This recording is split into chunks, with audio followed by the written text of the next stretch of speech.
माह जून इंतहाई अहम क्यों? क्या हुकूमत की मुश्किलात में इजाफा हो जाएगा?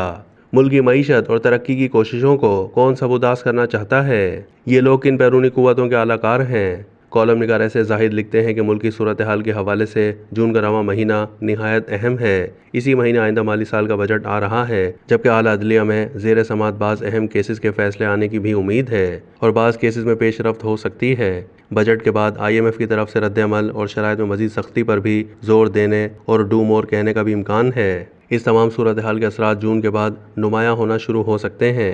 बजट में नए टैक्सेस लगाने की वजह से महंगाई में मज़ीद इजाफे का इम्कान है।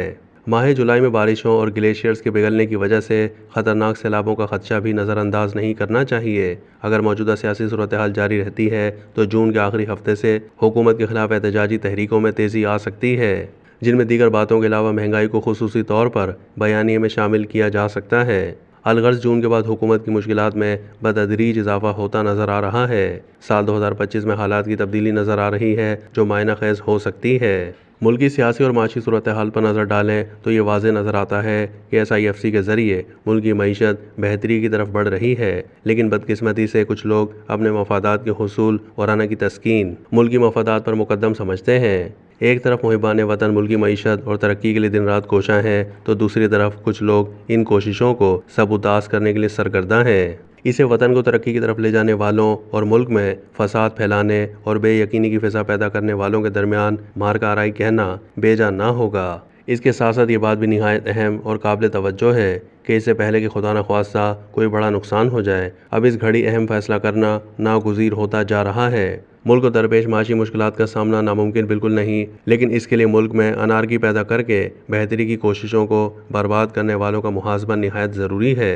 एक मखसूस जमात का वतीरा है कि अदलिया की तरफ से जो फैसला उनकी ख्वाहिश के मुताबिक आ जाए तो वो उस फैसले को मबनी बर इंसाफ और हक व सच की फतह करार देती है, लेकिन अगर कोई फैसला उसकी मर्ज़ी के ख़िलाफ़ आ जाए तो उसको इंसाफ का कत्ल और ना जाने क्या क्या कहती है। अगरचे बेशुमार फैसले इसके हक़ में यानी उसकी मर्ज़ी व ख्वाहिश के मुताबिक आए हैं, लेकिन फिर भी उसने एक केस में चीफ जस्टिस ऑफ पाकिस्तान पर अदम एतमाद की खबरें फैलाईं। फिर अचानक खैबर पख्तूनख्वा के एडवोकेट जनरल शाह फैसल अतमान खैल का तरदीदी बयान आया, जिसमें उन्होंने उन खबरों की तरदीद करते हुए चीफ जस्टिस ऑफ पाकिस्तान पर भरपूर एतमाद का इजहार किया और कहा कि इस बारे में ना तो कोई इजलास हुआ है और ना इस मौजू पर कोई बातचीत या गौर किया गया।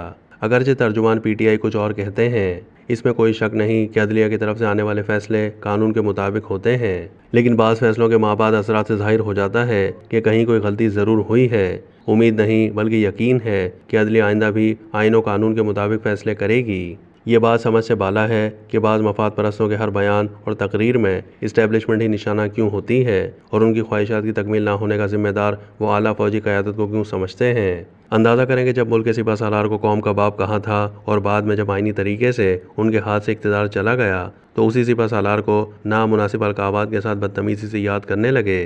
फ़ौजी आला क़यादत पर लफ्ज़ी हमलों के बाद मुलाकात के लिए तरले करने लगे और जब बात ना बनी तो उन लोगों ने नौजवानों को उकसाकर 9 मई को वो कुछ किया जो पहले किसी जमात ने सोचा भी नहीं था। अभी वो मामला ख़त्म नहीं हुआ और ना ही ख़त्म होगा। 9 मई के वाक़यात में मुलव्वस मुल्क दुश्मन अनासिर को किसी सूरत ना माफ़ी मिल सकती है, ना ही कोई रियायत। ऐसा भला कौन है जो इन वाक़यात में मुलव्वस अनासिर को माफ़ी या रियायत का कोई भी जवाज़ बनाकर सोच भी सके।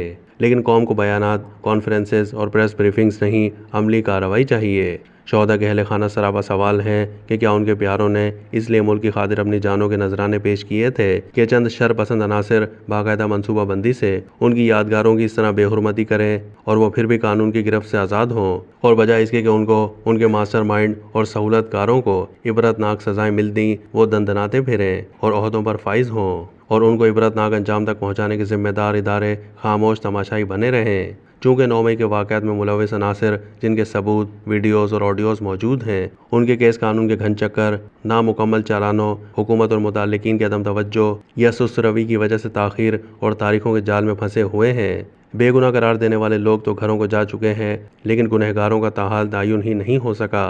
अगर इन वाक़यात में मुलव्वस अनासिर हर चीज़ से बालातर हैं और ताख़ीर मजबूरी है तो फिर सबको रिहा कर दिया जाए, उनके मुकदमात ख़त्म किए जाएँ और 9 मई से बदतर वाक़यात का इंतज़ार किया जाए। आज भी कुछ लोग आला अस्करी क़यादत की खुलेआम तौहीन कर रहे हैं और अवाम और फ़ौज के दरमियान दरारें पैदा करने की कोशिशें कर रहे हैं। معلوم نہیں کہ یہ لوگ کن بیرونی قوتوں کے اعلی کار ہیں جو ریاست پاکستان کی بنیادیں کمزور کرنے میں لگے ہوئے ہیں، لیکن سوال یہ بھی ہے کہ آخر ریاست کہاں ہے اور وہ کب اپنا کردار ادا کرے گی۔